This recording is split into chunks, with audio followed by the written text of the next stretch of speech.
48 ሰዓቶች ውስጥ በሽንት መርፌ ነው የወጉኝና መርፌ ነው 17 ሊትር ነው የወጣው።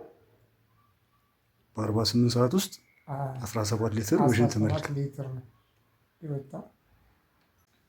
ያው ብዙ ጊዜ ሲያወራ ከ3-4 ደቂቃ በኋላ ሲያወራ ያፍነዋል። እየተመላለስንም ሕክምናም ስንሄድ ቀስ አድርገን ነው ትራንስፖርት ስንጠቀም የሰው እንትን ካለ ሙቀት ካለ ያፍነውና እዛው ላይ ሽንት ያደርጋል። በጣም ተቸጋግረን ያለነው እባካችሁ ቤተሰብ አግዙን። እንደገና አሁን ደግሞ ሆስፒታል አሁን ቀጠሮ አለው። ጥቁር አንበሳ እንሄዳለን፣ የካቲት እንሄዳለን።